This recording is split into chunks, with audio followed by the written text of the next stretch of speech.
Comenzamos. Ahora sí, mis queridos hermanos, nos ponemos las pilas porque vamos a estudiar la Torá verso por verso. Estamos estudiando el libro de Génesis. Esta es la sesión número 3. Sé que esto nos va a llevar bastante tiempo, pero miren, es una bendición invertir nuestras vidas, nuestro tiempo, que ni siquiera es nuestro, el Señor nos los ha prestado en algo tan precioso como es el estudiar la Torá verso por verso. Voy a decir que esta no es una inversión terrenal, esta es una inversión eterna. El tiempo que tú estás invirtiendo para estudiar su palabra ya no tiene que ver solamente con la tierra, tiene que ver con la eternidad. ¿Ok? Así que tome en cuenta eso y recuerde, no estamos estudiando en el sentido de como tratar yo de cambiar tu forma de pensar. Eso yo no lo voy a poder hacer. Lo único que vamos a tratar de hacer nosotros es de darte la información de la Biblia sin tendencias. Ya esta información, si tú la revisas y eres íntegro al hacerlo, estoy seguro que el Espíritu Santo te va a dar revelación en base a esa información, ¿ok? Entonces, estamos en la sesión número 3, la Torah verso por verso, libro de Génesis, y el tema o el título de esta sesión es el primer verso. ¿Qué les parece? Nada más un verso, vamos a terminar ahora. Las anteriores 2 semanas hicimos la introducción y solamente trabajamos en una palabra que es Bereshit. ¿Ok? Ahora vamos a hacer la sesión número 3 con el primer verso. Génesis capítulo 1, versículo 1 es el versículo de base que dice así. En el principio creó Dios, o sea, Elohim, los cielos y la tierra. Este va a ser el versículo de base, obviamente, en el cual vamos a trabajar a partir de este momento. Oremos para recibir la guía de nuestro Señor. Amado Padre, nos acercamos a ti en gratitud y también en un sentido de alegría, Señor, porque el estudiar tu palabra nos trae alegría, nos trae gozo, Señor. Ayuda a que todas las personas que escuchen este material también puedan entender el gozo que es estudiar la palabra eterna, algo que no solamente va a cambiar nuestras vidas aquí en la tierra, sino nos va a cambiar por eternidad. Ayúdanos, Señor, a que no nos salgamos aumentando o disminuyendo nada de lo que tu palabra quiere decir en esta tarde, especialmente. Guía a mis hermanos a que se enfoquen solamente en concentrarse en este estudio. Ayúdanos, Señor. Oramos todo esto en Yeshua y por sus méritos. Amén y amén. Muy bien. Así que nos ponemos las pilas, queridos hermanos. Y ahora sí, vamos a avanzar con la sesión número 3. Y les aclaro a los que están escuchando esto de pronto por primera vez, yo soy un pastor cristiano y soy parte de un grupo de pastores que están alrededor del mundo, que estamos despertando a la Torah o a la palabra del Señor sin tendencias.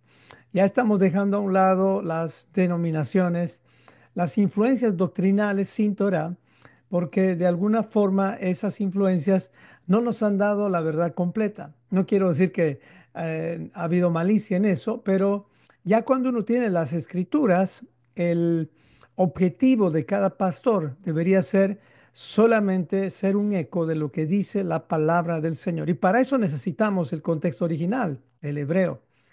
Y además también necesitamos la historia. Pero si nos fundamentamos en los teólogos, vamos a decir, del catolicismo y del protestantismo, generalmente va a haber tendencia en ese estudio y de eso queremos huir. Hemos estado mucho tiempo en eso y creo que llegó el momento de hacer, como dice su palabra, hacer teshuvah, regresar a la palabra sin tendencias de ningún tipo. Y no pretendemos decir que nosotros tenemos la verdad completa. No, somos estudiantes de la verdad y eso es lo que te invitamos a que tú también seas. Y prepararte no para engordar en conocimiento, sino para prepararte para tu familia, principalmente para ellos, tus hijos, tus parientes y tus amigos, tus vecinos, pero en ese orden, y luego las naciones. Así que vamos a la sesión número 3, el primer verso de la Biblia, Génesis 1:1. En el principio creó Dios los cielos y la tierra. Y pues el dicho de esta parte, refrán, si quieres, de esta parte va a ser, la verdad no tiene defensa contra alguien que está decidido a creer una mentira. Eso tómalo en cuenta. Si tú has decidido creer una mentira, tienes una información, te ha dicho algo algún líder, algún pastor o tu padre mismo o tus padres mismos, si no verificas eso para ver si eso es verdad, de acuerdo a la verdad que son las escrituras, pues estás perdiendo tú. Así que si aún te muestran la verdad, has decidido creer una mentira, ya sea por pereza, por no escudriñar la Biblia o por creerle a hombres simplemente, te diré, estás arriesgando tu vida y no tu vida terrenal, tu vida eterna. Y de eso, en eso ten cuidado, ¿ok? Así que les recomiendo, y esto va para mí también, que aprendamos a no pensar más allá de lo que está escrito en la Biblia. Si el Señor te da alguna revelación, verifica que eso esté basado en la Escritura. No vayamos a fundamentarnos o a tratar de crear revelaciones que no están sustentadas en la Biblia, tal vez en un versículo, pero la Biblia siempre nos va a llevar a que tengamos por lo menos dos testigos, ¿ok? Y además todo eso en base a la trazabilidad de la Torah. Así que usted decide. Y también esta otra imagen me gustaría mostrarle, que es justamente como una persona que está metida en alguna, vamos a decir, como una pared, y hay como un martillo que está queriendo ayudar a esta persona a salir de ahí como si fuera un clavo. Pero la verdad que a veces es perder el tiempo cuando intentamos sacar a las personas de un estilo de vida donde ellos se sienten bien, donde ellos no desean salir. Así que no vas a poder cambiar a ellos. Ten paciencia, busca a aquellos que quieren cambiar y espero que esos que quieren cambiar sean tus hijos, sea tu familia. ¿Ok? Eso es importante. Vamos, adelante. Entonces, el primer versículo de la Biblia, la anterior semana hicimos la primera palabra, hoy vamos a hacer el primer versículo de la Biblia. Y ahora vamos a hacer un pequeño repaso de lo que habíamos hablado de la primera palabra de la Biblia anteriormente. Entonces, esta palabra es en el principio, que es la palabra Bereshit, que traducido al español en el principio no es como una traducción muy como que te muestra lo que realmente estaba ocurriendo. ¿Ok? Esta palabra Bereshit, eh, que está escrita en hebreo, en realidad significa en un principio o también en el momento principal. Y justamente Bereshit te va a ir hablando de varios momentos principales, o también puedes decir de clímax, de momentos de cima, donde ya cuando subes a una montaña estás en la parte más alta, ¿no? Entonces, es eso a lo que se refiere Bereshit. En un principio, o también habla de lo que es lo principal, la primicia. Entonces, aquí ya te puedes ir dando cuenta de cuál fue el objetivo del Señor, ¿ok? Entonces, veamos. Por ejemplo, si estudiamos la primera palabra de la Biblia y la primera letra de la Biblia, vamos a encontrarnos con una letra llamada Bet. Esta letra llamada Bet habla de varias cosas, principalmente lo que es el significado pictográfico de esta palabra, de esta letra, perdón, es casa, morada, tienda, templo, tabernáculo, también reino. Entonces, si esta es la primera letra de la Biblia, pues ¿de qué? ¿Cuál sería el objetivo del Señor en realidad al darnos este mensaje? Pues su principal objetivo es que veamos la casa, veamos el reino y que regresemos ahí. Ese es el principal objetivo de nuestro Señor. Bueno, veamos, vamos ampliando. La palabra bet ya quiere decir justamente la primera parte, bet, casa, y reshit, que es la siguiente palabra que vamos a estudiar más adelante, tiene que ver con lo primero, lo mejor, la cima, la primicia, cabeza, casa de Dios también, reino de Dios, morada. Entonces, esta palabra reshit tiene muchos significados, pero vamos a decir que reshit es justamente lo mejor de lo mejor. O sea, el Señor está preparando una casa de lo mejor de lo mejor. Y eso es obviamente algo que solamente puede hacer el Señor. Y no hay mejor cosa que la eternidad. Si unimos estas palabras, podemos sacar algunas frases. Recuerden, las frases que vamos sacando es la combinación justamente del significado de las palabras que nos muestra el alefato hebreo. Y obviamente esto no sale de las letras hebreas actuales o modernas, sino sale de la pictografía, justamente porque esa pictografía es justamente como cuando los niños aprenden, ahí tenemos dibujos de casas, cabezas, bueyes, etcétera. Por ejemplo, en este caso, habíamos explicado la anterior semana que la palabra Bereshit consta de 6 letras. Muchos de los estudiosos también mencionaron que estas 6 letras se refieren justamente a los 6.000 años de la creación. Bueno, hay muchas cosas que podríamos sacar de esto, pero recuerden, este es un estudio que nos va a principalmente a llevar a tener un deseo más grande de estudiar la palabra del Señor. Queremos entusiasmarlos de amar las escrituras y sin tendencias. Uniendo estas palabras, reino, primicia, primogénito, inicio, cabeza, o las que tú quieras escoger, pero en este caso vamos a escoger estas, podríamos sacar una frase como estas. El Padre, o sea, el Señor, quiere llevarnos al reino por medio del primogénito. Esto es lo que puedes encontrar en esta palabra Bereshit al unir justamente las letras Bet, que tiene que ver con reino, y primogénito, que tiene que ver justamente con también el significado de Reshit. Eso es lo que el Padre quiere hacer, llevarnos al reino del primogénito o por medio del primogénito. Y lo podemos ver justamente en diferentes versículos de la Biblia, como el Salmo 89:27, que dice, yo también lo haré, mi primogénito, el más excelso de los reyes de la tierra. Wow. Apocalipsis 1:4, 6 al 6, perdón. Esto es cuando vemos justamente el tema de las 7 iglesias que estaban en Asia. Dice, gracia y paz a ustedes, del que es y el que era y el que ha de venir, y de los 7 espíritus que están delante de su trono, y de Jesucristo, el testigo fiel, el primogénito de los muertos y el soberano de los reyes de la tierra. Entonces, está mencionado justamente, no solamente en Bereshit, que es la primera palabra, sino también en el último libro de la Biblia. Y así sucesivamente podemos encontrar la referencia a lo que es el primogénito y el significado que conlleva justamente a través de la pictografía. ¿Ok? Vamos a la siguiente imagen, que esto es parte del repaso anterior y lo voy a hacer un poquito más rápido porque si no, no me va a alcanzar el tiempo. Vamos a la misma palabra, pero combinando diferentes, haciendo una diferente combinación de las letras. En este caso, si unimos las dos primeras letras, Bet y Resh, recuerden que el hebreo se lee de derecha a izquierda. Aquí tenemos Bet y Resh, que quiere decir amado o también quiere decir hijo, cuando unes estas dos letras. Y el resto, por ejemplo, la siguiente, Aleph, hace referencia a Elohim.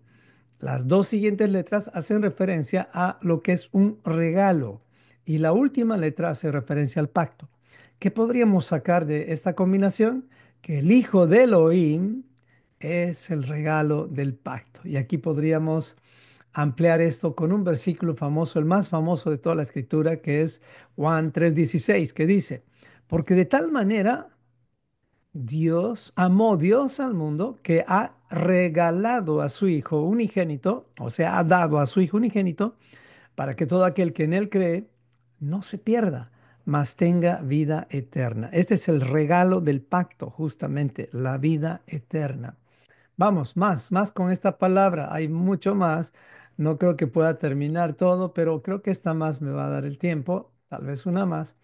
Estamos poniendo como si fuéramos niños. Fíjense los dibujitos. Cada dibujito tiene justamente un significado muy interesante.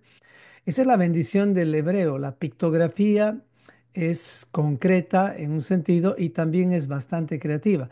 Pero todo lo que vayas sacando en cuanto a lo que es la combinación de las palabras en base a su significado, no tiene que contradecir jamás el mensaje de la Torah. Si el mensaje que tú estás entendiendo contradice a la Torah, pues obviamente no es un mensaje correcto. Por ejemplo, en esta parte, uniendo solamente las dos letras primeras y las siguientes 4 letras, tenemos que en las dos primeras letras ya habíamos dicho que esto significa hijo, también significa primogénito.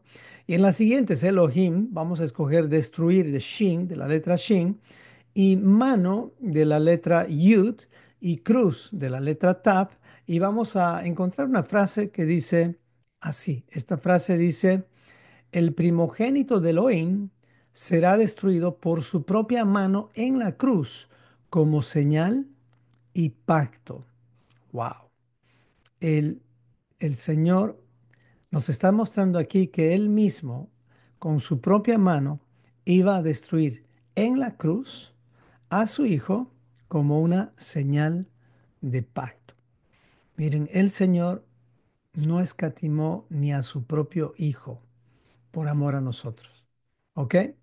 Vamos a algún versículo que nos ayude a sustentar esto que estamos hablando, porque ya les dije, si esto va a contradecir lo que es el mensaje de la Biblia, pues estamos haciendo nuestra propia revelación y de eso no se trata este estudio.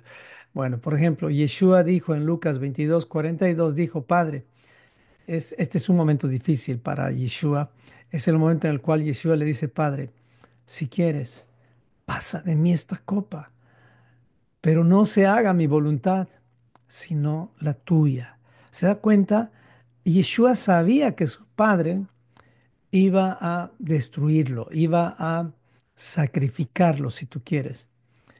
Porque al beber la copa de la ira a causa de tu pecado y el mío, obviamente él tenía que dar su vida. Y justamente es ahí donde Yeshua demuestra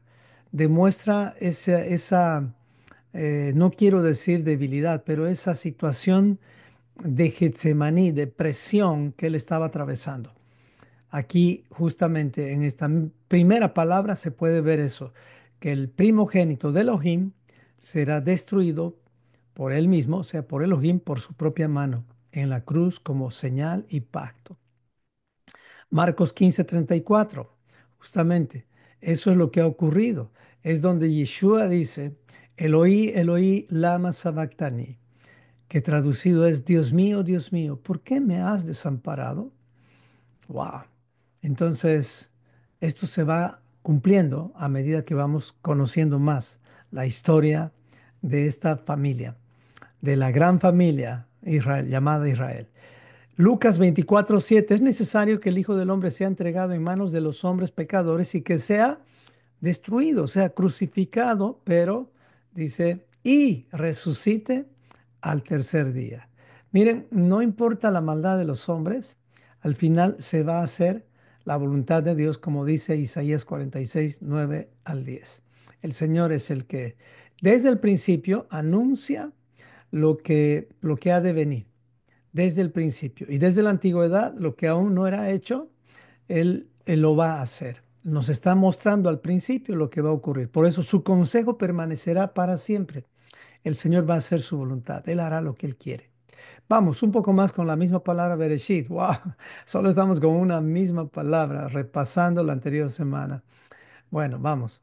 Esta palabra Bereshit también tiene una combinación muy, muy buena cuando separamos nuevamente la primera letra que tiene que ver con... Ah, ya habíamos hecho esto, casa, justamente casa. No necesitamos hacer ya esta parte porque ya tenemos claro. Nada más vamos a dar un énfasis en lo que es Reshit, la parte 2. Ya casa hemos entendido. El Señor quiere llevarnos a su reino, a su casa, a su morada, a su tabernáculo. Pero esta palabra Reshit que tiene que ver con justamente cuatro cosas importantes en Reshit, podemos ver. Porque Reshit tiene que ver con lo que es el primogénito. Y ustedes recuerdan que Israel, que es la primera cosa con la cual vamos a mencionar que tiene que ver Reshit, son cuatro cosas, les digo las cuatro. Reshit tiene que ver con Israel, porque él es el primogénito, Jeremías 2:3. Israel es la primicia para Adonai. También tiene que ver con el Mesías, Yeshua, porque él justamente es el primogénito de toda la creación, Colosenses 1 del 15 al 18. La tercera cosa con la cual tiene que ver Reshit es con la Torá. Proverbios 8:22, Adonai me poseía en el principio. La Torá viene desde el principio, desde un principio, vamos a decir mejor. Y ya van tres, Israel, el Mesías y la Torá. Y viene la cuarta. ¿Hacia dónde nos va a llevar estas tres cosas? Hacia la tierra prometida. Y la tierra prometida, usted sabe muy bien, hermano, no está aquí en la tierra. No está aquí en esta tierra destruida, en esta tierra mal cuidada, como la puedes ver tú y yo. La tierra prometida es justamente ese lugar de eternidad al cual estamos regresando, llamado el Edén, si tú quieres, o la Nueva Jerusalén también. Pero tome en cuenta esto, estas cuatro cosas son las cuatro bases fundamentales para iniciar una nación, una nación.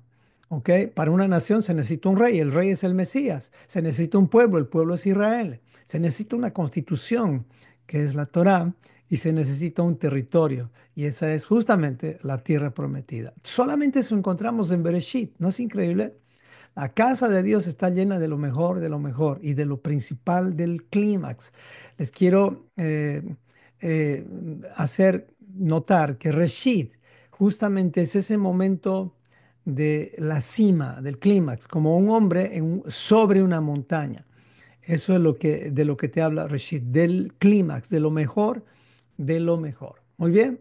Así que vámonos ahora a la segunda palabra. Por fin, segunda palabra. Imagínense lo que nos está llevando estudiar palabra por palabra. Les recuerdo, no vamos a hacer palabra por palabra toda la Biblia, no, no terminaríamos ni en esta vida, ni en el milenio. Lo que vamos a hacer es nada más el capítulo uno un poquito más profundamente, especialmente el primer verso. Justamente estamos destinando 3 sesiones para eso. Y un poco el primer capítulo y segundo capítulo. El resto, como usted ya va a entender cómo se hace justamente el estudio en el contexto original de las palabras, ya usted si quiere profundizar lo puede hacer, ¿ok? Muy bien. Recuerde escuchar la sesión uno y la sesión 2 para entender de qué estoy hablando, porque no voy a hacer que alguien entre solamente esta sesión y va a pensar que no hicimos una introducción. Ahí explicamos bastante sobre justamente qué es la Torah y la importancia de ella. Ok, vamos a la siguiente palabra. La primera palabra era en el principio, la siguiente palabra es creó Elohim, oh Dios, los cielos y la tierra. O sea, vamos a enfocarnos ahora en la palabra creó. Esta palabra creó en el hebreo es la palabra bara. Recuerden la frase, la primera frase en hebreo es Bereshit bara Elohim et hashamayim beet haaretz. Esta segunda palabra bara, esta vez la vamos a combinar de la siguiente forma. Consta de tres letras, Bet, Resh y Aleph. Las primeras dos letras, que es Bet y Resh, las vamos a combinar y estas dos letras, cuando están unidas, significan también Bar, que es hijo. Porque la palabra Bet, que es casa, y la palabra Resh, que es principal, ambas al unirse, justamente lo hacen para crear o para dar espacio a un hijo. Así que esta combinación significa hijo. La última letra de Bara, que es Aleph, justamente es el buey, significa fuerza, poder, fortaleza, padre. También significa padre. Entonces, ¿qué es lo que estamos encontrando en esto? Que la palabra vará en su significado, esto puedes fijarte en la concordancia Strong H1254, tiene que ver con lo siguiente, que es engordar, llenar, criar, producir, desmontar, nacer, preparar.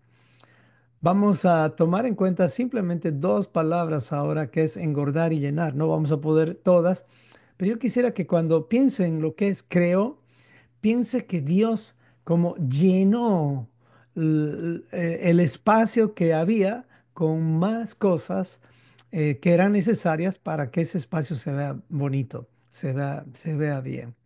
Y justamente eso es lo que hizo Dios con el universo. En Hebreos 11:3 nos dice, por la fe entendemos haber sido constituido el universo por la palabra de Dios, o sea, por esa palabra creadora, de modo que lo que se ve fue hecho de lo que no se veía. Y hoy vamos a ver la profundidad de esta palabra vará, que no es solamente crear como si fuera un mago con una varita mágica y está haciendo aparecer el conejo. No es así. La palabra verá tiene que ver con llenar, tiene que ver con algo mayor que lo que es justamente simplemente pensar que es una palabra y ahí se acaba. Dios tuvo mucho cuidado al hacer su creación, especialmente al ser humano. Así que si combinamos estas palabras, podríamos sacar una frase muy bonita que dice, el Padre prepara toda la creación para y por medio del Hijo, porque el Hijo ya estaba ahí, eso más adelante lo vamos a ver. Juan 1.3 dice, todas las cosas por Él fueron hechas y sin Él nada de lo que ha sido hecho fue hecho. O sea que el Hijo no es extraño a la creación del Padre, el Hijo es justamente quien estaba con el Padre cuando todo había sido hecho o estaba siendo hecho. Bara entonces nos da a entender que el Padre llenó, creó los cielos y la tierra de la nada, engordándolos o preparándolos para que todo fuera hecho, o sea, criado, llenado por su palabra y en y por Yeshua el Hijo. ¿No les parece tremendo? Todo esto que ya estamos viendo en la siguiente palabra vará, nada más en la siguiente palabra. Vamos un poco más a la misma palabra vara para entender más sobre el significado vara. Veremos la raíz pictográfica de la palabra vara, que tiene que ver con dos letras nada más. La raíz tiene que ver con Rosh, con Bet y Rosh. ¿Ok? Y estas dos letras, cuando vamos a ver su raíz pictográfica, estas dos letras forman algo que es bar, lo cual significa comida o también grano. ¿Y por qué? ¿Qué tiene que ver esto? Parecería que se está saliendo el tema. No es así. Lo que pasa es que la comida o el grano es con lo cual llenamos la pancita de una vaca o incluso la pancita de un ser humano. Entonces, creo va más allá de lo que nos han enseñado o de lo que podemos entender en el español o en el griego. Esta palabra creo que es engordar, llenar, criar, producir. Justamente nos habla de que se llena algo porque está en un momento de cabeza, de momento cúspide, momento importante. Combinando esto con la primera palabra, justamente hay muchos momentos cúspide en la creación o durante la creación. Durante la creación hubo varios momentos así, donde Dios llenó, donde Dios vio que era necesario, por ejemplo, cuando Él creó los cielos, Él creó los cielos y vio que era necesario llenarlos, o sea, crearlos ¿con qué los llenó? Con la luna, el sol y las estrellas.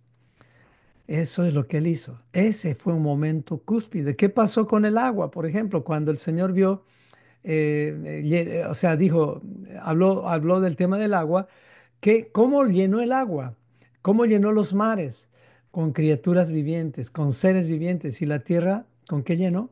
Con vegetación, con árboles, con semillas. O sea, no nos dejó una creación sin llenarla. No nos dejó algo así. Y justamente de ahí viene algo que se llama familia de cabezas. Como para entender el tema de la comida y el grano, he tomado aquí una espiga de trigo. Y justamente la parte donde está el trigo cargado, que se llama familia de cabezas, aquí hay tres trigos, ¿sirven para qué? Para llenar la pancita del ganado del hombre, o sea, para alimentar el ganado o al hombre, o sea, para llenarlo, para engordarlo. Eso es crear. Eso es justamente lo que Dios ha hecho al crear la creación.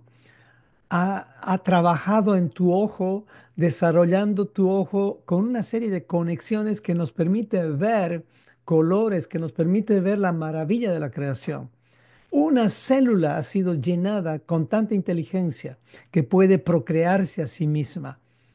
Wow, es impresionante, amados hermanos. A mí me emociona mucho este tipo de estudio. Bueno, vamos a la tercera palabra porque el tiempo está avanzando bastante rápido. Ya vamos 28 minutos. En el principio creó, la tercera palabra viene que es Dios, que significa en realidad Elohim, los cielos y la tierra. Entonces, vamos a concentrarnos en la palabra Elohim. Y si agarramos la palabra Elohim, vamos a ver muchas cosas. No vamos a unir porque en este caso vamos a tenerlas separaditas como letras y sabemos que cada letra tiene un significado. De la letra Aleph voy a tomar la palabra poderoso, de la letra A, Lamet, voy a tomar la palabra guía, de la letra Hei voy a tomar la palabra revelación, de la letra Yud voy a tomar la palabra mano y de la letra Men voy a tomar la palabra agua y nación. ¿Ok? Y justamente la palabra Elohim que es una palabra hebrea, quiere decir justamente poderoso, poder y fuerza. ¿De dónde sacamos eso? Porque la palabra Elohim es la forma plural de Eloah, que significa poderoso. Así que cuando decimos Elohim, estamos diciendo como una fuerza poderosa. Luego de Eloha viene la palabra El, o sea, hay tres palabras, Elohim, Eloha, El, que hacen referencia justamente a poderoso, pero si lo unimos, justamente es una fuerza poderosa o también poder y fuerza. Entonces, estas tres palabras son utilizadas en las escrituras como sinónimas al referirse al Creador, en la mayoría de los casos. Hay algunas excepciones, especialmente cuando habla de los jueces o cuando Moisés fue enviado como un Elohim ante Faraón, pero estas tres han sido traducidas como Dios. En plural sería como dioses o también jueces. Así que Elohim significa poderoso, poder y fuerza, o la fuerza. Y eso es lo que vamos a sacar como frase ahora, tomando esas palabras que les había dicho. La fuerza divina estaba poniendo orden para la vida de la nación del pacto. Wow. Aquí ya puedes ver que dentro de la misma palabra Elohim también está la palabra nación. ¿Qué nación estará en el corazón de Elohim? No, nada más al ver su nombre, pues la nación del pacto. No hay otra nación que Dios ha escogido. Esta es la nación del pacto de la cual tú y yo tenemos que aprender a ser parte. Y no estamos hablando del Israel del Medio Oriente, el Israel que ahorita podemos ver que está lleno de paganismo, lleno de muchas cosas que obviamente no son las que desearíamos para una nación. Sin embargo, estamos hablando de la nación bíblica, de la nación que habla las escrituras, donde el clímax fue cuando David gobernó a las 12 tribus. ¿Ok? Esto es justamente lo que estamos viendo eh, con esta palabra, con este nombre, Elohim. ¿Ok?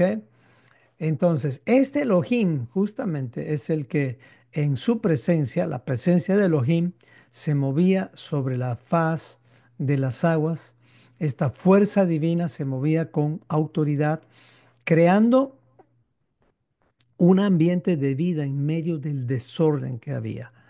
Entonces ya puedes ver la mano de Elohim a través de la presencia del espíritu, de su espíritu, creando un ambiente para que pueda vivir no solamente la gente y los animales, sino también los vegetales.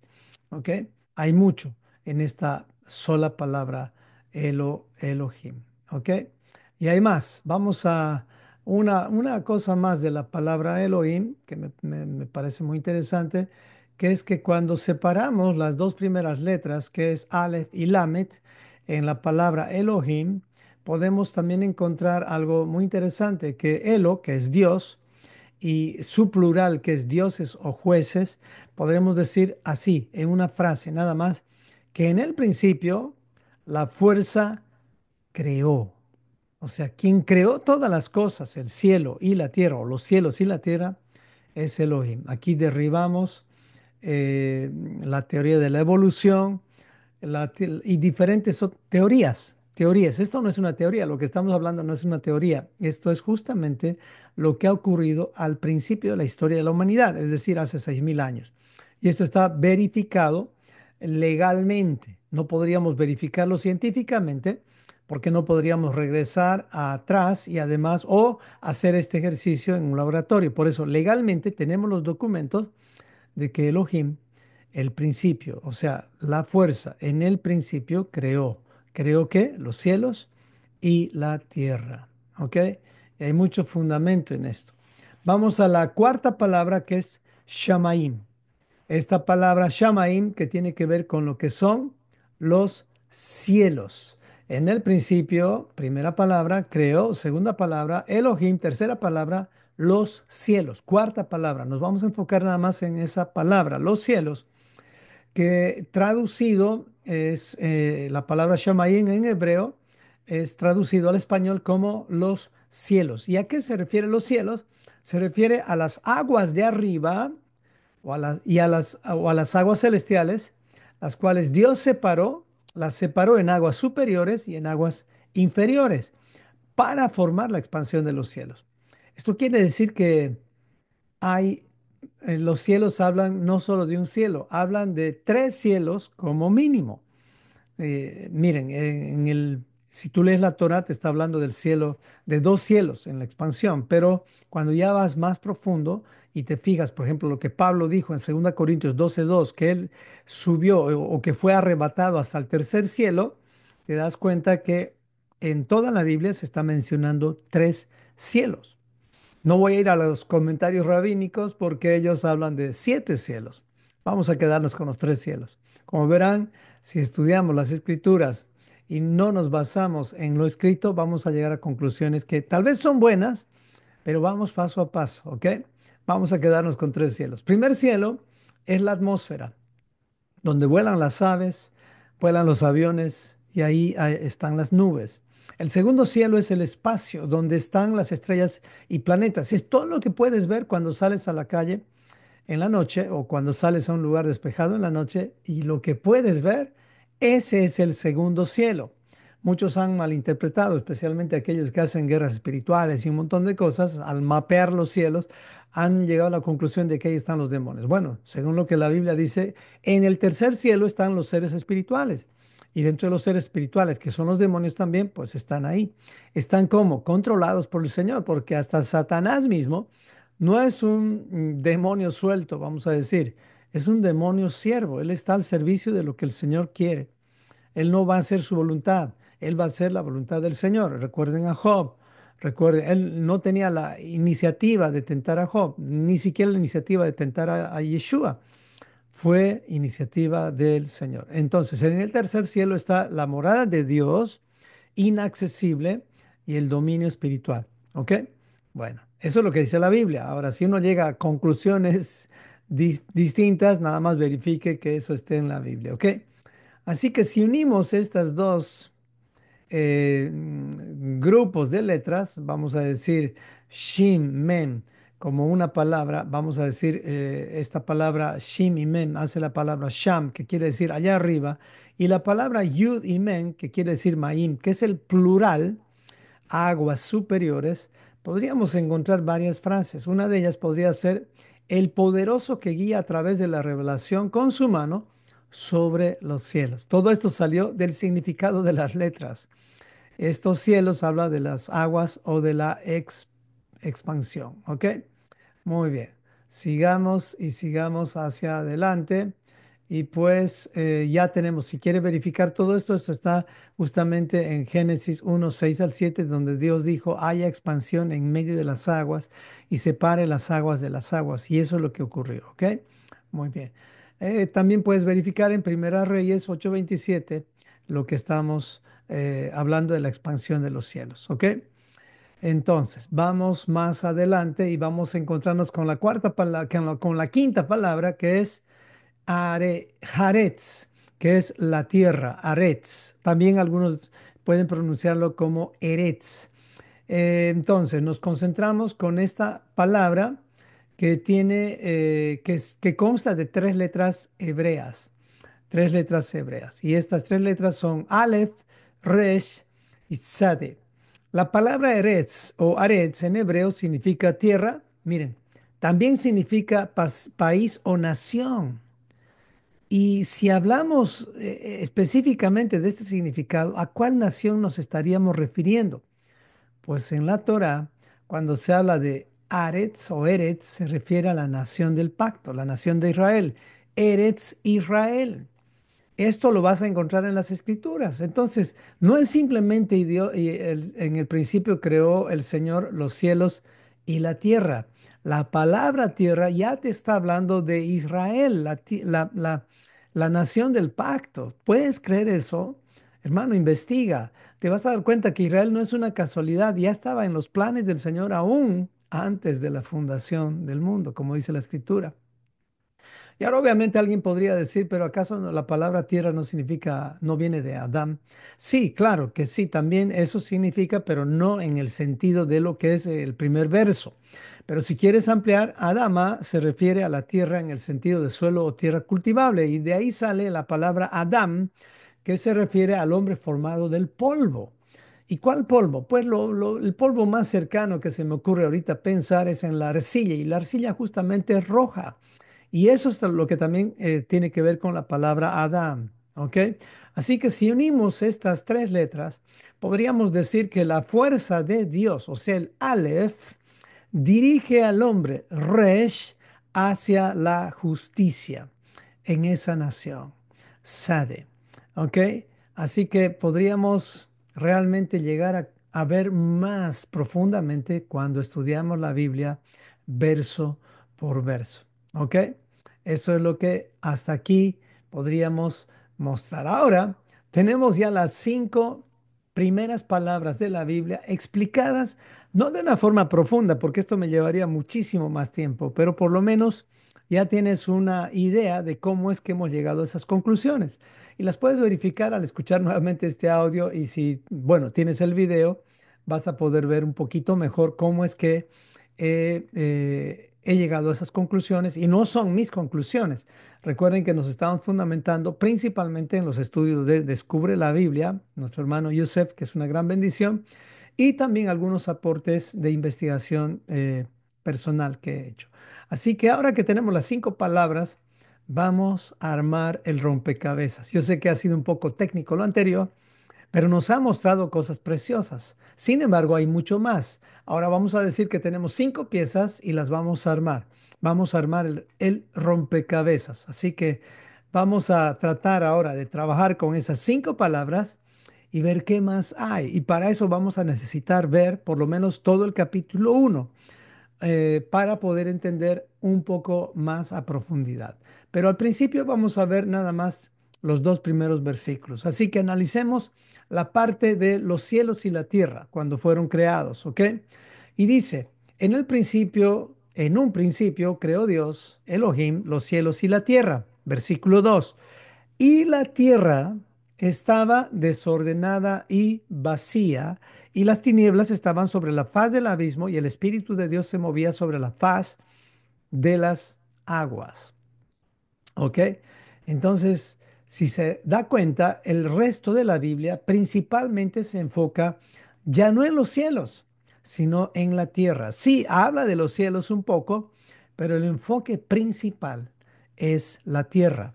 Por eso es que cuando vamos a orar por la salvación de algún hermano, no vayamos a prometerle el cielo prometido. Nadie está yendo al cielo a quedarse a morar allá.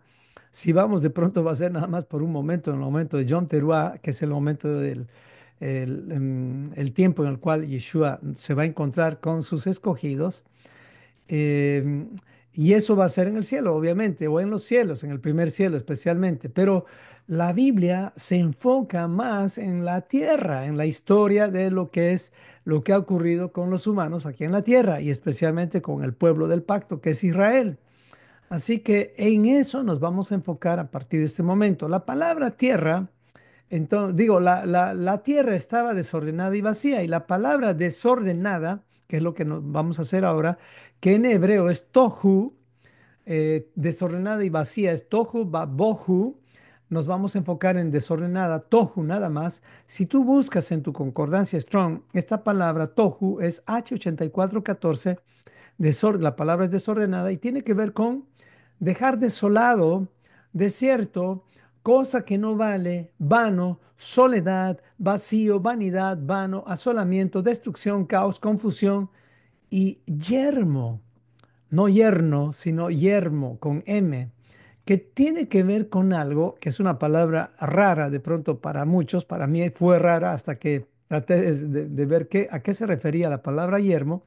Quiero enfocarme justamente en el significado de esta palabra, que tiene que ver con algo inhabitado o despoblado, o sin capacidad de sostener la vida.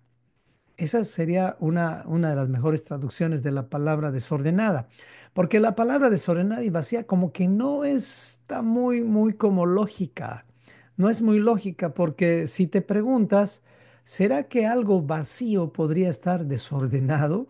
A ver, imagínate en el cuarto de tus hijos. eh, ¿Cómo les podrías decir que han desordenado su cuarto si no hay nada en su cuarto? Su cuarto está vacío. Pues como que no tiene sentido decir desordenado y vacío. Hay algo más aquí en este mensaje justamente del Señor.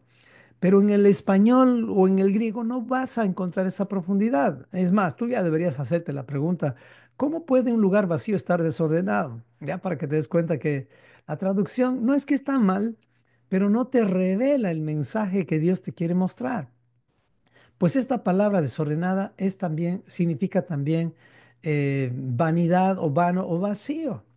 Y la siguiente palabra vacía, que tiene que ver con bohu, que significa estar vacío, vacuidad, ruina indistinguible. Esta ruina habla de ruina de vida, en quiebra de vida. Y ahora, si tú te fijas, si las dos palabras significan vacío, podríamos decir, y la tierra estaba vacía de lo vacío. ¿Vacío de qué? Vacío de vida. O sea, en la tierra no podía sostenerse la vida. Alguien había desordenado, le había quitado el ambiente de vida. Más o menos esta figura sería algo así. Es como cuando alguien podría viajar a Marte, al planeta Marte, y ¿cómo vas a encontrar ese lugar? Desordenado y vacío, pero más apropiado sería decir como que Marte es un lugar no apropiado para la vida. O sea, es un lugar inhabitable, es un lugar vacío de vida. No hay vida ahí, no hay ni siquiera microorganismos, no hay nada. Entonces, así estaba la tierra. ¿Qué es lo que hizo el Señor? Pues cambió totalmente esa vacuidad, ese ambiente sin vida, un ambiente en el cual no se podía sostener la vida para que en ese ambiente pueda vivir la vida. No sé si está bien dicho eso, pero se pueda sostener la vida. Así que eso es lo que tenemos que ver y entender cuando leemos, y la tierra estaba desordenada y vacía, podríamos decir también, y la tierra estaba sin capacidad de sostener la vida. Eso podrías entender más fácilmente o más claramente, ¿ok? Así que esta palabra desordenada y vacía nunca la podrías encontrar si no escudriñas las escrituras. La palabra escudriñar quiere decir justamente, viene de la palabra scrutinare, que significa examinar minuciosamente las cosas. A su vez deriva de scrutum, que significa basura. En otras palabras, la palabra escudriñar quiere decir que tenemos que tratar de rebuscar, de examinar bien todo lo que está en nuestras manos para encontrar lo valioso de esa basura o de esa información que te han dado.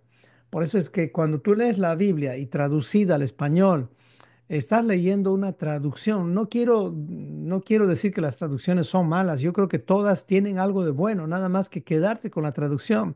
Sin saber llevar esa traducción al contexto original, te vas a quedar en la superficie. Y eso no es escudriñar. Escudriñar quiere decir justamente rebuscar, buscar una y otra vez hasta encontrar en el contexto original lo que realmente Dios quiso decir. Y eso lleva trabajo. Por eso es que el Señor hace un llamado para que seamos no calientacientos, sino discípulos, estudiantes, que conocen, que trazan bien la palabra de verdad. Ese es el llamado de Dios. Si tú no estás en una iglesia que te está incentivando a escudriñar, a ser un obrero que no tiene de qué avergonzarse, que traza bien la palabra de verdad, si no estás en una iglesia así, estás en peligro. Así te digo, porque el Señor te va a pedir cuentas a ti. No puedes estar en un lugar así, tienes que salir de ese lugar, y no es que te estoy diciendo que ese lugar es malo o bueno, no estoy juzgando eso, estoy hablándote a ti, a tu vida. Tienes que salvar tu vida de ser un perezoso, de ser un calientacientos, salvarte en un sentido para salvarte como estudiante o como obrero si tú quieres, y empezar a ponerte las pilas y darte cuenta que la Biblia es tu manual de vida. Es así como vas a tener la dirección correcta para llevar no solamente tu vida a la salvación, sino también a tu familia. Y la salvación, más que un asunto religioso, es un asunto de política eterna, porque la salvación es eterna. Así que no vayas a creer que estás siendo salvado para ir a morar en el cielo. No, es un asunto de gobierno aquí en la tierra, nada más que no es esta tierra. Esta tierra va a pasar, el cielo y la tierra pasarán, porque Dios nos va a dar cielos nuevos y tierra nueva. ¿Ok? Sigamos un poco más con la palabra vará, digo, con la palabra justamente, con la primera frase. Y ahora vamos a enfocarnos en la palabra crear. Seguimos analizando y como les dije, ya estamos saliendo del primer verso y vamos a usar más versos. Nada más que ahora voy a utilizar el primer capítulo de la Biblia, es decir, Génesis 1:1, para trabajar con una sola palabra que es la palabra crear. Y vamos a hacer como un juego, vamos a tratar de encontrar cuántas veces encontramos la palabra crear en el capítulo 1. ¿Alguien ya sabe cuántas veces está la palabra crear en el primer capítulo de la Biblia? No es una sola, hay más. Hoy lo vas a descubrir. Pero antes de entrar a eso, me gustaría mostrarte la diferencia entre lo que es crear y entre lo que es hacer. Hay una diferencia porque esto nos va a ayudar a entender mejor el capítulo 1. Recuerde, hay mucho por aprender en el capítulo 1, pero ahora solamente nos vamos a enfocar en algo así como un juego. Usamos el capítulo 1 para encontrar cuántas veces la palabra crear, bara, momento clímax, momento cima, momento cúspide. ¿Cuántas veces está esa palabra en el primer capítulo? Ok, la diferencia entre crear y hacer. La palabra crear tiene que ver con algo que se llama ex nihilo, que tiene que ver con crear algo de la nada. ¿Ok? Crear algo de algo que no existía, si quieres, porque al encontrar las palabras crear, te vas a dar cuenta que ha habido tres niveles de creación en el capítulo uno. Ya te estoy adelantando un poco. Así que, ¿quién es el único que puede crear algo de lo que no existía? Pues Dios. O sea, la palabra crear es un asunto divino. El hombre no puede crear nada. El hombre puede hacer, puede organizar los materiales para hacer algo, que esa es la palabra hacer. ¿Qué significa hacer? Significa justamente formar, fabricar o dar forma a algo que ya existía.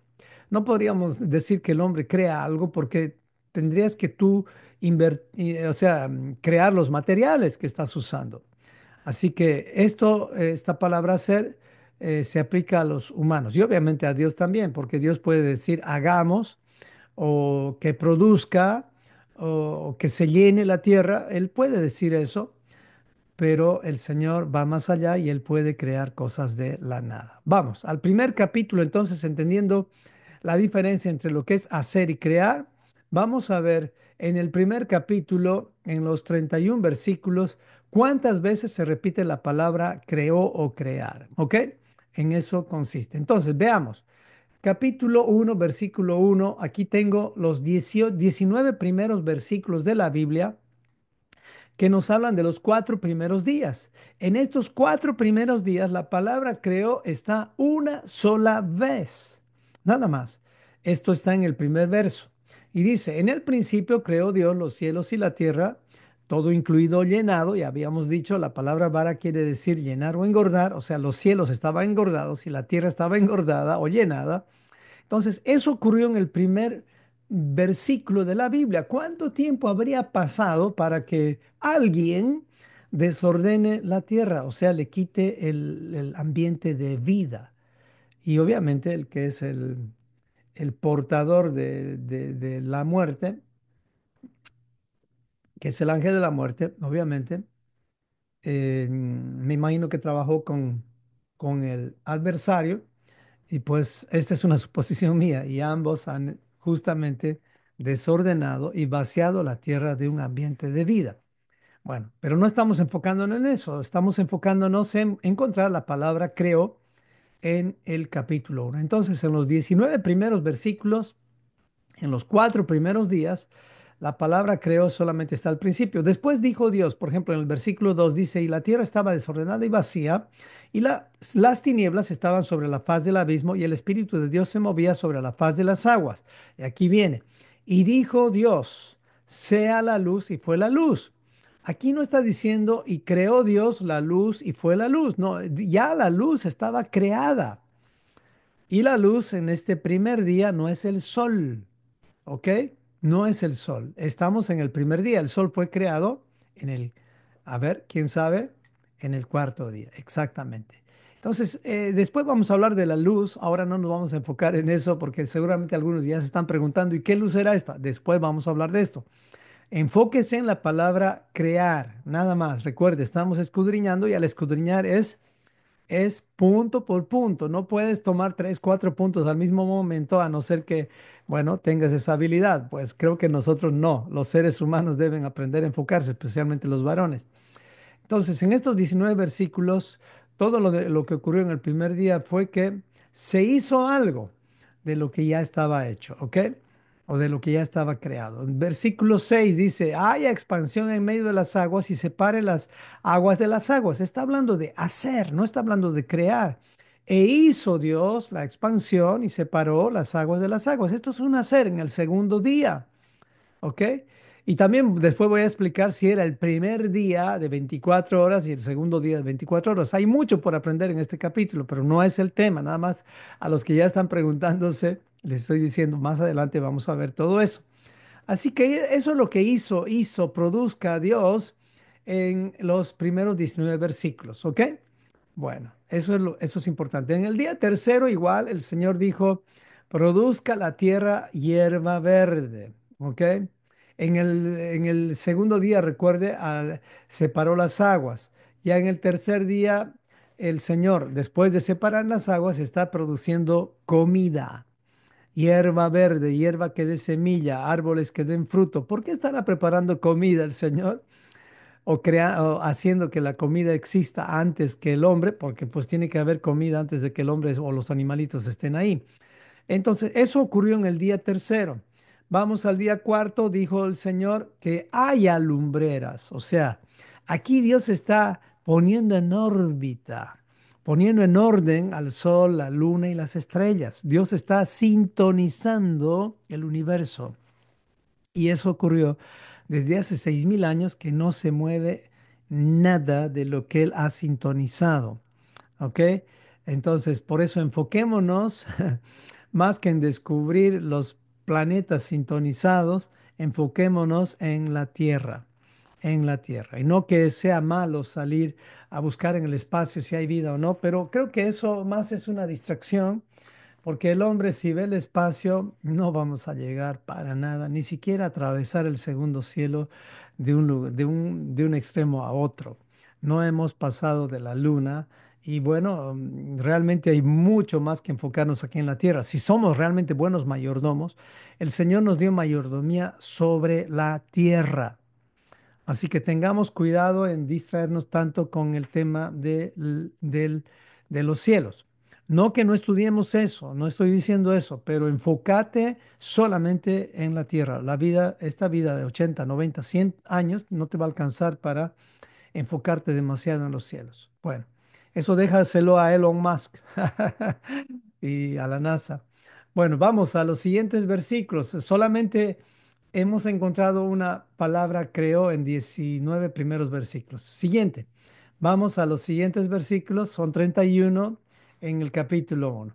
En el versículo 20 dice, y dijo Dios, aquí viene, produzcan las aguas seres vivientes. ¿Qué había sido creado primero?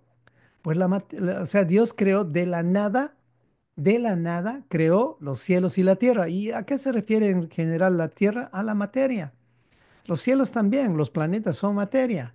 ¿Qué creó primero Dios de la nada? La materia. Ok, primer nivel de creación. De la nada creó el Señor la materia. Y Dios habló a una parte de la materia, que son en este caso las aguas, y dijo, produzcan las aguas seres vivientes. Ok, o sea, Dios creó, en el versículo 21 dice, los grandes monstruos marinos. ¿De dónde creó? Pues dice, produzcan las aguas seres vivientes y aves que vuelen sobre la tierra en la abierta expansión de los cielos. O sea, cuando hablaba de las aguas, recuerden, había aguas en la tierra, que son los mares, y en los cielos, que justamente es la expansión. Por eso es que las aves salen también de las aguas, pero de los cielos. En esa época había como una especie de tela, se puede decir, como una especie de una capa, mejor, de un vapor que cubría toda la tierra. No había climas, todo era un solo clima en ese entonces en toda la tierra. Entonces el Señor habló justamente a esas aguas y de ahí justamente creó también las aves y los monstruos marinos. Pero encontramos la palabra creó en el versículo 21.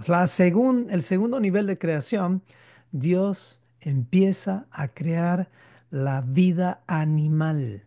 La vida animal. Al principio creó el Señor que la vida vegetal de la materia en los versículos anteriores, pero ahora estaba creando la vida animal. O sea, aquí hay algo superior a la vegetación, algo que tiene un instinto, vamos a decir, tiene un programa, hay una programación en esta creación. Esto salió de algo que no existía, Dios creó justamente los seres vivientes. ¿Ok? Versículo 27 encontramos por tercera vez la palabra creó. Y dice, y Dios creó al hombre a su imagen, a imagen de Dios lo, vuelve a decir, creó. Varón y hembra los creó. Tercer nivel de creación fue creada la conciencia o el alma, el IQ diríamos en inglés. ¿A partir de qué? De su imagen. Cuando Dios creó los vegetales, habló a la tierra. Cuando Dios creó los seres vivientes, habló a las aguas de arriba y de la tierra. Cuando Dios creó el alma, no le habló a ninguna de la materia creada, sino se habló a sí mismo, de su propia imagen, creó Dios el alma. Y aquí ya les pregunto, ¿qué acaso Dios tiene una imagen? ¿Cuál era el modelo, esa imagen en la cual Dios nos creó? Tarea para la casa. Bueno, enfocamos en la palabra creó nada más y pues hemos encontrado que hay tres niveles de creación, justamente. El primero tiene que ver con crear de la nada, justamente la materia, y luego de la materia crear justamente los seres vivientes. Y justamente en el tercer nivel de creación se habló a sí mismo para crear el alma, porque ya había una naturaleza animal, la cual viene del polvo, de la materia. Pero los momentos de creación, los momentos clímax o cúspides, si se dan cuenta, va en forma gradual. Al principio los cielos, o sea, la materia, los cielos y la tierra, fueron creados de la nada. Vamos a decir que esto es una creación más sencilla que que el segundo nivel de creación, que es la vida. A partir de la materia, los vegetales, ya es algo más complicado que simplemente la tierra o la materia. Ahí hay vida, vida vegetal, pero es vida al final. Y el tercer nivel de creación es justamente a partir de la materia, los seres vivientes con un instinto, pero en ese mismo nivel de creación también la creación del mamífero o animal llamado ser humano, pero en base a la imagen de Dios, dándole un ingrediente mayor al instinto que se llama justamente alma o conciencia. O sea que el Señor ha creado algo comenzando de lo sencillo hacia lo sofisticado o complejo. ¿Ok? Esto es lo que quería hacerles notar. Y aquí para aplicar un poquito este principio, me gustaría preguntarles algo y con esto vamos a terminar. De toda la creación, ¿cuál fue la última creación o lo más sofisticado, o lo más complejo de haber creado? ¿Qué fue lo último que Dios creó? ¿Ok? A ver, piensen por un momento y ahí van a encontrar la respuesta. ¿Cuál fue la última creación? Es decir, lo más complejo, lo más sofisticado. Y para eso vamos a hacer un análisis de la creación en base a un ejemplo. Obviamente, no voy a decir que este es un ejemplo completo. Hay más cosas que podríamos poner aquí, pero quisiera ejemplificar con seis cosas todo lo que es la creación justamente a partir del quinto día, es decir, a partir de los seres vivientes que fueron creados. No estoy considerando los vegetales, solamente los seres vivientes del del versículo 5, ¿ok?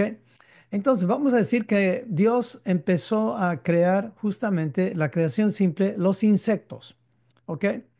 Luego los artrópodos, dentro de eso también está una parte de los insectos, si quieres, bacterias y un montón de cosas. Tercer, mm, tercera creación que estoy escogiendo aquí serían los anfibios, que es más complicado.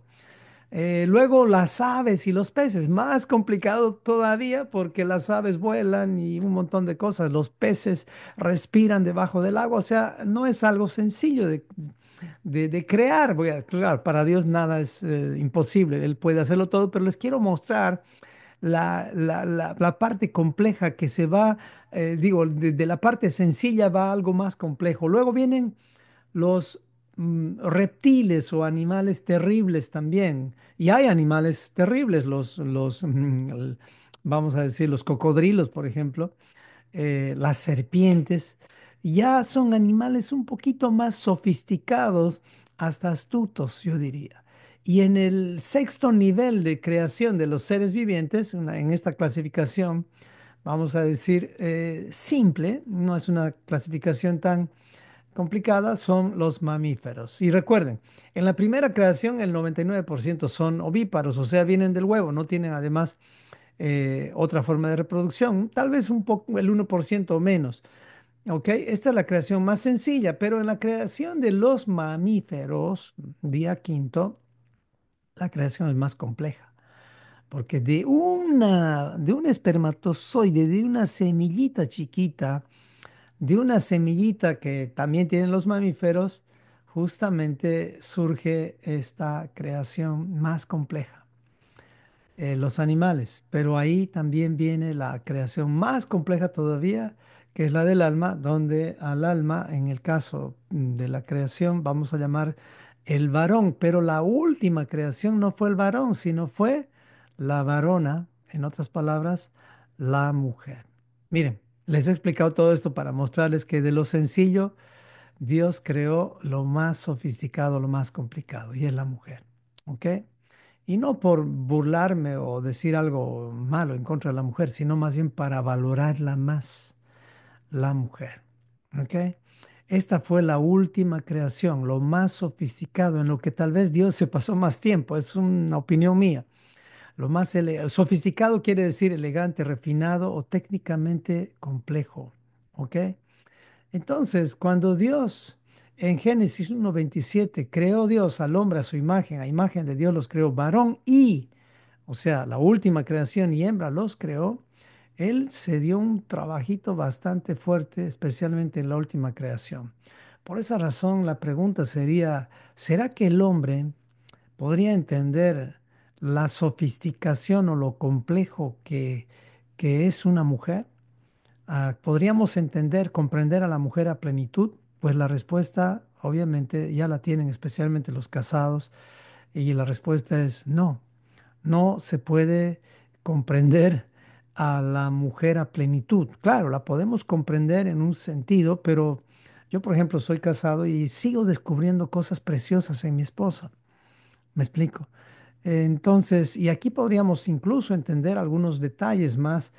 Si tú ves digamos, la sensibilidad espiritual, te vas a dar cuenta que la mujer tiene más sensibilidad espiritual, porque ella puede captar mejor lo espiritual. Y eso es bueno y malo.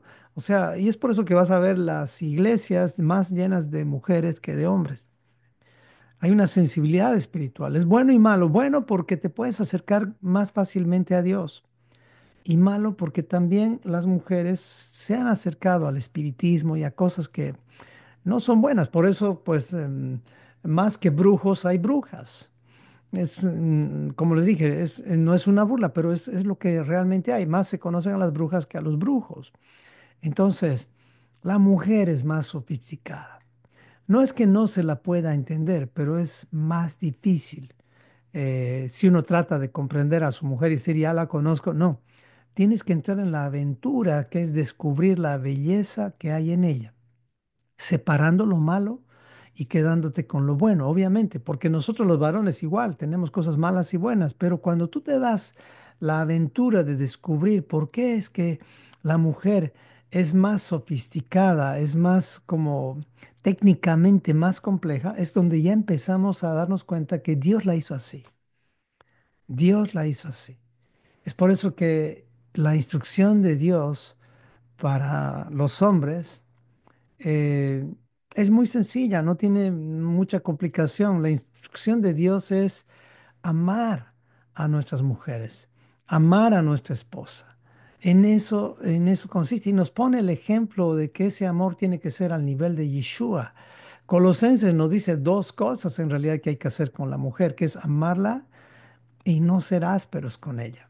Es por eso que tenemos que tener mucho cuidado y tratar a la mujer como un vaso más frágil. En Efesios 5, 22 y 26 dice, las casadas estén sujetas a sus propios maridos como al Señor. O sea, que respeten a sus maridos, como al Señor, también al nivel de Jesucristo. Porque el marido es cabeza de la mujer, así como Cristo es la cabeza de la iglesia, la cual es su cuerpo, y Él es su Salvador. Así que, como la iglesia está sujeta a Cristo, así también las casadas lo estén a sus maridos en todo. Y ahí viene a los maridos y dice, maridos, amen a sus esposas, así como Cristo amó a la iglesia a ese nivel y se entregó a sí mismo por ella. Si entenderíamos esto los hombres y las mujeres, no habría tantos divorcios. ¿Y para qué es que debemos amar a la mujer a ese nivel? Para santificarla. O sea, para volverla única, especial y diferente. Santa. No en el término religioso, sino en el término de ser especial. Única y diferente. Habiéndola purificado en el lavamiento de del agua por la palabra. O sea, el hombre no va a poder amar a su mujer, no la va a poder santificar sin la Torah. La Torah nos va a ayudar a santificar, a purificar a nuestras esposas, a llevarlas a un nivel más alto y no ser ásperos con ellas. Ya estamos terminando, así que según la creación gradual de lo sencillo a lo complejo, no podremos comprender a plenitud a la mujer, pero sí podemos hacer algo y es amarla y no ser ásperos con ellas. Así que mis amados hermanos, espero que este mensaje esté muy claro. En el capítulo 1 solo nos hemos enfocado en la palabra creó en el primer capítulo y en descubrir un poquito más qué significa el tema de que la tierra estaba desordenada o vacía o sin capacidad de sostener la vida. Esto con dos palabras, bara y ahora la palabra justamente, no, simplemente la palabra bara dentro de lo que es el capítulo uno. Bara como creó y también que Dios no creó algo desordenado y algo sin capacidad de vida. Dios en realidad es un portador de vida. El Señor es alguien que transmite la vida. Por donde Él va, hay vida y vida eterna, vida en abundancia. Así que en conclusión del capítulo uno, versículo uno, especialmente, podríamos decir algo que descubre la Biblia, lo tiene como conclusión en su material de la Biblia verso por verso. Y yo saqué esto y quisiera adoptarlo con el permiso de ellos, que es mi familia, como conclusión. Diríamos así, que el clímax de la llenura de los cielos y de la tierra fue hecho por Elohim, o sea, la fuerza que dirige el universo para crear una casa, un hogar conforme a los hijos de Israel. Y lo puedes verificar esto en las escrituras. La tierra fue dividida, si quieres, los territorios de la tierra fue dividido y en base a los hijos de Israel. Entonces, una vez más, el clímax de la llenura de los cielos y la tierra fue hecho por la fuerza, o sea, Elohim, quien dirige el universo, para crear un reino, un hogar, un tabernáculo, una casa conforme a los hijos de Israel. Eso es todo lo que el Señor nos quiere mostrar tan solo en el primer versículo. Es verdad, todo trata de Él, todo trata del Señor, pero el Señor ama a una nación y esa es Israel. Y a través de esa nación, que es como una luz para el resto de las naciones, quiere salvar a todas las personas. El Señor no quiere que nadie, que ninguno se pierda, ninguna otra nación se pierda, mejor dicho, ninguna otra familia se pierda, sino todas las personas se acerquen al conocimiento del Hijo y a través de Yeshua, el Hijo, encuentren la salvación eterna. Pero no hay otra nación, no hay otra denominación la cual Dios escogió como luz de las naciones. Si tú quieres ser salvado, entonces entra en pacto, entra en la nación del pacto esa nación bíblica. No el Israel espiritual, el cual es muy subjetivo, sino el Israel bíblico, en el cual todos aquellos que están en Cristo, dice, son linaje de Abraham, herederos de la misma promesa de la nación del pacto. La Biblia trata de justamente desde el capítulo 12 de la historia de esa familia, de una gran familia llamada Israel, el Israel bíblico, de la cual tú y yo podemos ser parte.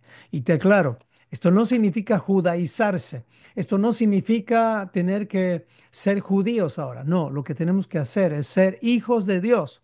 Sí tenemos que respetar a nuestros hermanos judíos, pero no estamos retornando a los judíos, no estamos judaizándonos, estamos tratando de ser hijos de Dios, discípulos de Yeshua, para estudiar y para entender mejor las escrituras. Amén. Espero que este mensaje te sirva. Hay mucho más por delante y pues oremos para cerrar.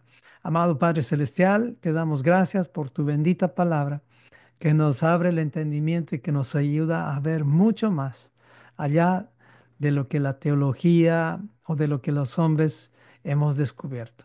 Ayúdanos a que en nuestro estudio, en nuestra teología, la Torah sea la base de la doctrina y no otra cosa. Ayúdanos, Señor, a que los padres de la fe de nuestras vidas sean Abraham, Isaac y Jacob, y no los padres de la fe que el protestantismo sin Torah ha escogido. Ayúdanos, Señor, a valorar tu palabra por encima de cualquier otra opinión, a valorar tu nación, la nación que tú has escogido por encima de cualquier otra nación o denominación.